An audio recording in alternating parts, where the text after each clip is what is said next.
Imagine yourself in ancient Athens, 2500 years ago. The city is buzzing with excitement for the festival of Dionysius. Thousands gathered in the massive open air theater carved in the hillside. There is no Netflix, no cinema, no television. This is the entertainment, but something much deeper. A communal ritual where stories of gods and mortals, love and war, laughter and despair unfold before your eyes. The audience weep together at the fall of Oedipus and laughs uproariously at the jokes of Aristophanes. This is the birthplace of drama as we know it. Tragedy and comedy forms that keep on shaping literature, theatre, film, even today. Today we will trace this origin and meet the great masters who laid the foundation. Aeschylus, Sophocles, Euripides, and Aristophanes. Hello everyone, welcome back to my channel. I hope you're all doing well.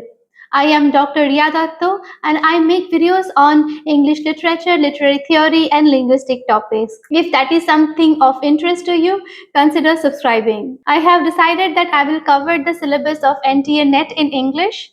So over the next few weeks, you will find the NTA NET syllabus unfold in my channel. If you are a NET aspirant, consider subscribing. So without further ado, let us begin. As you know, today we are talking about the origin of Western drama, Greek tragedy and comedy.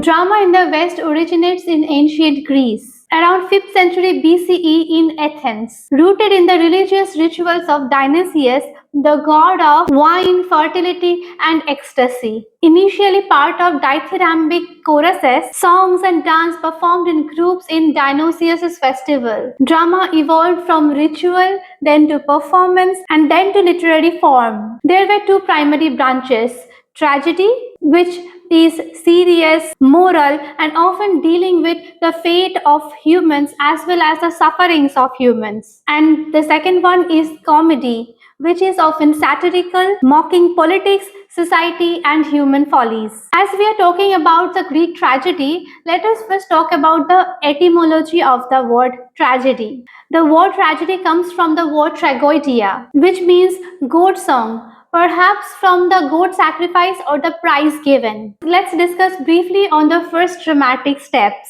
Thespis in 6th century BCE introduced the first actor or Hippocrates, apart from the chorus, considered the father of tragedy. Aeschylus later added a second actor. Sophocles later added a third actor. Plays were performed in the open-air amphitheater with masks, costumes, and a chorus. There was this strict structure in the Greek tragedies. The first one is prologue, where the theme is introduced. The next one is parodos, where the entrance song of the chorus is performed.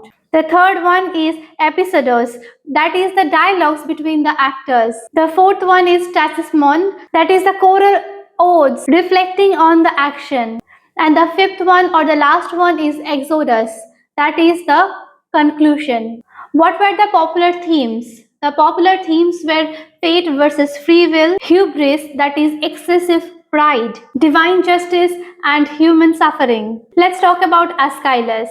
He is known as the father of tragedy. Aeschylus introduced the second actor, reducing dependence on the chorus. In Aeschylus' plays, the emphasis is on grand themes: justice, divine will, and cosmic order. The language of tragedy of Aeschylus was lofty, poetic, and sometimes very difficult. His major works are the Persians, written in 472 BCE. This is based on historical events. Greeks' victory over Persia. This is the oldest surviving tragedy. Another one is the Orestesia, written in 458 BCE. It is the only surviving trilogy. The trilogy includes Agamemnon, the libation of bearers, and the Eumenides. The central theme is the movement from personal revenge to institutional justice. So we can see that Aeschylus established tragedy as a moral and religious exploration of human sufferings as well as conditions. Now let's talk about Sophocles. Sophocles introduced a third actor. He expanded chorus from 12 to 15. We can see strong characterization and psychological depth in the plays of Sophocles. The themes include human responsibility, fate versus human choice, tragic irony. His major works include Oedipus Rex. This is the model of Aristotle's definition of tragedy in poetics. Here we see a tragic hero with hamartia, peripeteia, that is a reversal of fate, anagnorisis, that is the recognition, and catharsis. The next important work of Sophocles is Antigone. Here we see the conflict between state law represented by Creon and divine law represented by Antigone. Another important contribution of Sophocles is Electra. Sophocles' contribution include humanized tragedy by focusing on the moral conflict of the character rather than the grandeur. Next we talk about Euripides. He is the most modern of the tragedians. Euripides is known for his strong female characters like Medea or Hecuba. In Euripides, we see some skeptical tone, like the questioning of gods and the traditional values. He introduced the realism and psychological depth. And in Euripides, we see the use of Deus ex machina, God from the machine, to resolve the conflict. His major works are Medea, which explores betrayal, passion, and revenge. The next important one is the Becca. This is the Dionysian frenzy, the conflict between rational order and irrational ecstasy. Other important works are Hippolytus, Trojan Women, and Electra. Euripides anticipates the coming of the modern drama with individualism, skepticism, and emotional intensity. So, enough with tragedy, let's talk about comedy a bit. Comedy developed slightly later than tragedy, also linked with Dionysian festivals.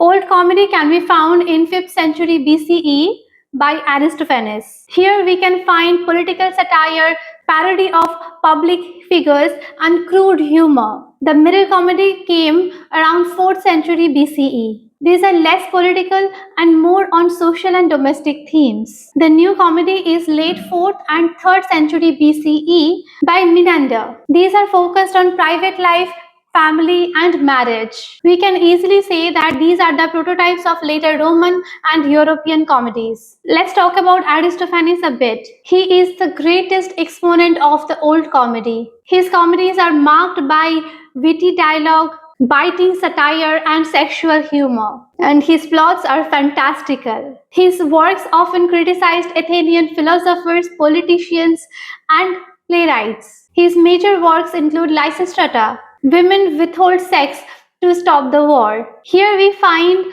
feminist undertone, and this is critique of the Peloponnesian War. Then we have the Clouds. Here we find parodies of Socrates and sophists and critique of intellectual fashions. Then we have the Frogs. Here Dionysus visits Hades to bring back Euripides. It is a satire on literary taste as well as criticism. Then we have the Birds.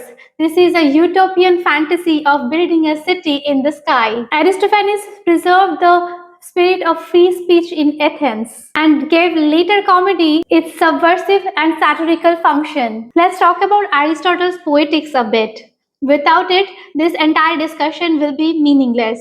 It was written in 4th century BCE, and this is the first work of dramatic theory. Aristotle defines tragedy as an imitation work or a mimetic work of the serious and complete human actions. He talked about tragedy having magnitude, expressed in language embellished. He also said that tragedies are performed and not narrated. And he also talked about tragedy produces pity and fear, with the catharsis of these two emotions. He talked about 6 elements of tragedy: plot, characters, thought, diction, melody, and spectacles. Aristotle defines comedy as the imitation of the actions of the characters of lower life, provoking laughter. Greek tragedy and comedy established the foundation of Western drama. Romans imitated the Greeks.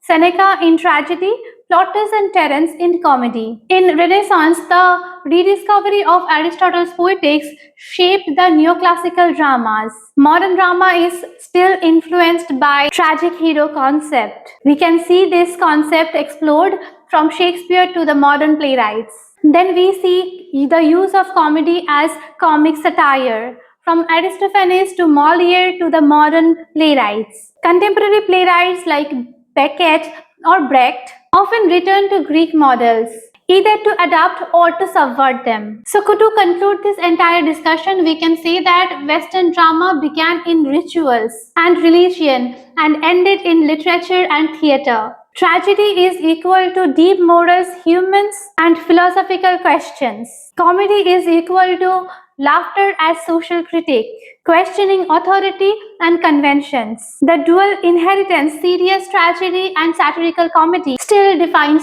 drama today. For NET aspirants, a quick note is to remember chronology, innovation of each dramatist, Aristotelian theory, and a shift from old to new comedy. So I tried to make this lecture as compact as possible. So if you think that this lecture is helpful, keep an eye on my channel for more. Thank you for watching. Bye bye.